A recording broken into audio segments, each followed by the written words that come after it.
Oiler fans are livid in more than one way following last night's loss to the Dallas Stars at Rogers Place. And what's next for the Edmonton Oilers as they suffer another big loss, not just on the ice, but also off the ice with goaltender Stuart Skinner. All that more today as we recap last night's game against the Dallas Stars and give a small preview towards tonight's game against the Seattle Kraken as the Oilers are in the second half of a back-to-back as they head to Climate Pledge Arena to take on the Kraken. But first, if you haven't subscribed to the channel already, folks, make sure you do so. Hit that button down below as we are inching closer to 2,900 subscribers and eventually 3K. So if you haven't done so already, make sure you do so and help us along the way. But without further ado, close but no cigars. Mikko Rantanen and Jason Robertson and the rest of the Dallas Stars rolled into Rogers Place. And it was a very interesting game, a very interesting end, I should say. But the Oilers, unfortunately, lose this one 4-3 in regulation in a game that they, had a very good chance of winning with, less than maybe 10 minutes to go when they had all the momentum in the world, but they couldn't find a way to get it to overtime in the first period. Wyatt Johnston made it 1-0 off of a bad defensive breakdown by the Edmonton Oilers. Of course, a ton of defensive breakdowns and poor goaltending led to this 4-0 Dallas lead with a natural hat trick in the second period from Jason Robertson, with that last one being on a 5-on-3. But folks, do not go anywhere, as in the third period, the Oilers clawed their way back with goals from Corey Perry on the power play and Adam Henrique on the power play. Of course, Adam Henrique, before, the Seattle game, had never scored a power play goal in an Oilers uniform, but he does it in 2 straight, which is very wacky. And I think Zach Hyman is back with his 26th of the year from Evan Bouchard in Matthias Ekholm, but unfortunately, it was too little, too late for the Oilers as they dropped this one to the Dallas Stars 4-3. Of course, the Oilers significantly outplayed Dallas for a majority of it, but Dallas capitalized on Edmonton's chances, or mistakes, I should say. Dallas, their chances came from Edmonton's mistakes, and the Oilers just couldn't find a way to beat Jake Ottinger early on, because if they could have, it would have been a much different game. Of course, very similar to, Game 3 of the 1997 Stanley Cup playoffs, where Dallas went up 3-0, and the Oilers managed to claw their way back and win it in overtime. But this time, the bad guys went home with W. But Connor Brown, he liked their resiliency. He thought he was a resilient effort. It's pretty easy to get deflated, of course. That's absolutely right. The Oilers could have just given up after the 4-0 deficit. But you know what? They made things very interesting. We were out shooting them the whole game, but gave them up some layups, which was uncharacteristic. But I thought we showed a lot of resilience, and we didn't get deflated between periods. We came out, grinded, and almost clawed our way back. You can see their shots on goal, 44-24 for the Edmonton Oilers. So Jake Ottinger standing on his head for the Dallas Stars, except for, those few minutes in the third period. Hits 22-9 in favor of the Oilers. The Oilers, squeaking out Dallas on the faceoff dot, but the Oilers, of course, going 2 for 6 on their power plays, and Dallas going 1 for 3, and of course, block shots 20-12 in favor of the Dallas Stars there. But Kris Knoblauch, he also appreciated the effort from the Oilers last night, especially without McDavid or Draisaitl. Very proud of our guys and how they pushed, and I think for the most part of the game, they played pretty good. I didn't really see us being down 4-0, but we made some costly mistakes and gave them good opportunities. But I thought we did a lot of good things, and we had to work hard for us to have any success.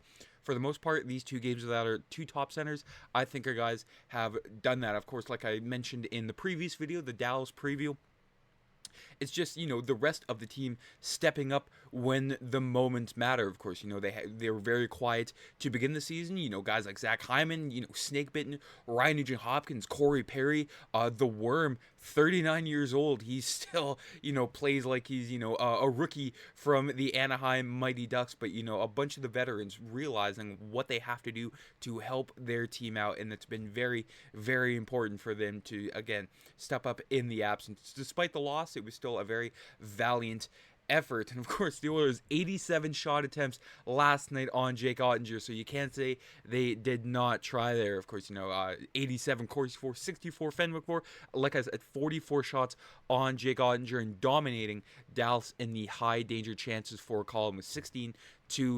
But of course, folks, I hate to harp on this video in and video out here on Stuart Skinner. We'll get to the unfortunate situation in just a little bit, but I mean an 8-10 from Stuart Skinner when he was pretty solid against the Dallas Stars.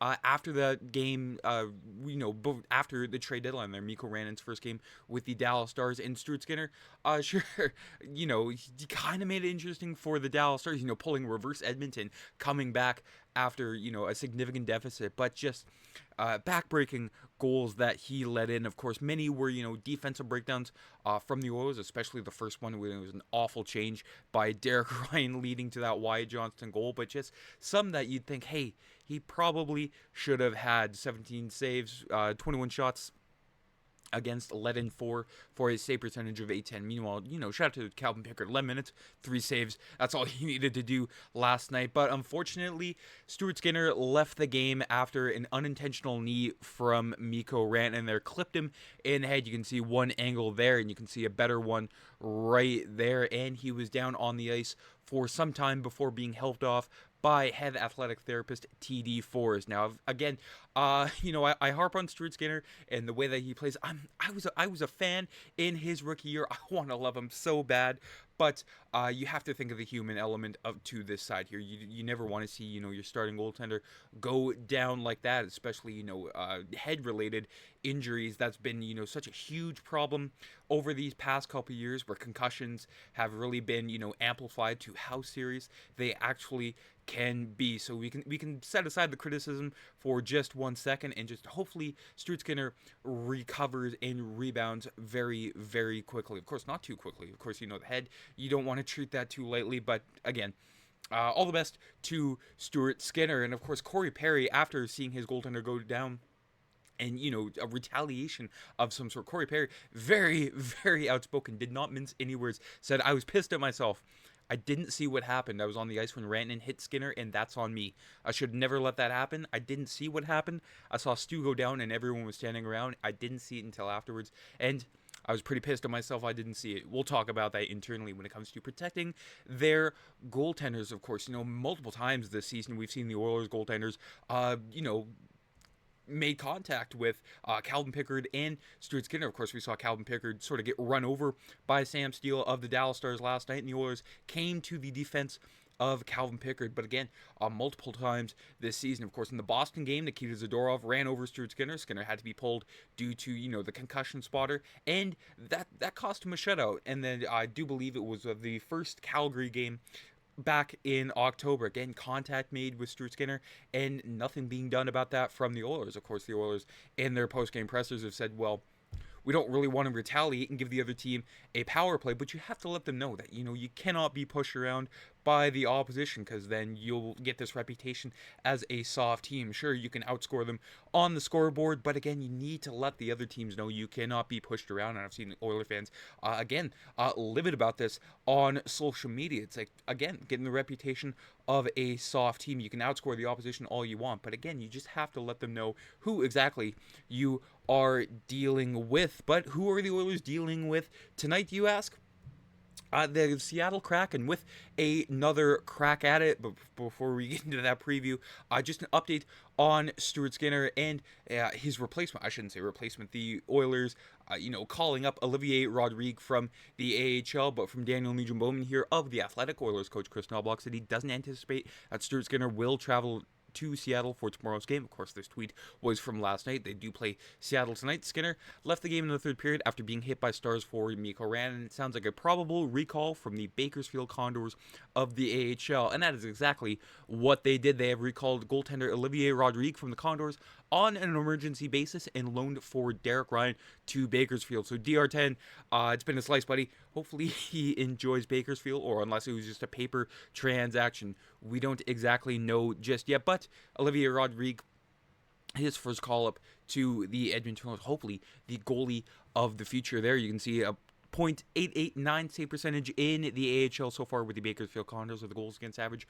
of 3.05. But of course, individual goaltender stats in the AHL, with the kind of team that Bakersfield is in the standings, you can't really, hold any significant weight to it. But again, he's been solid from what I've seen in the AHL, and especially as a young goaltender, 24 years old. Hopefully, he gets a chance to shine on the main roster while Stuart Skinner is out. But tonight, the Oilers, second half of a back-to-back at Climate Pledge Arena tonight against the Seattle Kraken. Another late start for this one tonight, folks. 9 o'clock Central, 8 o'clock Mountain on Sportsnet. And, of course, the Oilers have just seen Seattle. They beat them 5-4 in regulation time at Rogers Place on March 22nd. You can see there a whole lot of W's. The Oilers are 9-0 in their last night against the Seattle Kraken, so hopefully they make it 10 in a row. And you can see there the Oilers trailing the Los Angeles Kings by 2 points.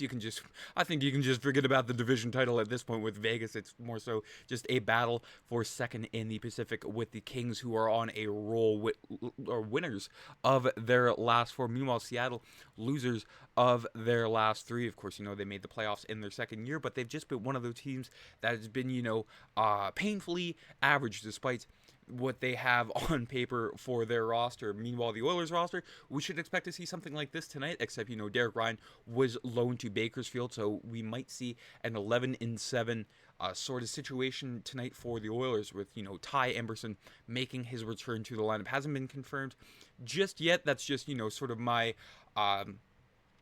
guess for this sort of situation, because the Oilers kind of have their hands tied when it comes to what they can do with their roster. And the 2 starting goaltenders tonight are Calvin Pickard and Joey Daccord for Edmonton in Seattle. Of course, the Oilers, not a whole lot of time to think about last night's game against Dallas. They are, onto new things against the Seattle Kraken tonight and against Calgary on Saturday night. Of course, the Oilers just have to keep doing their things. They had a fantastic end to the game last night against Dallas. Hopefully, they can keep that momentum rolling against the Seattle Kraken. And we will be back to recap that one tomorrow for you folks. Enjoy the game tonight, and let me know your thoughts down in the comments about Stuart Skinner and Olivier Rodrigue. If you've watched more Condors games than me, tell me what you think of him. I'm very interested to know. But folks, enjoy the rest of your Thursday night and enjoy the game tonight. Let's go Oilers. Hopefully we get the 2 points. Take care. I'm Matt.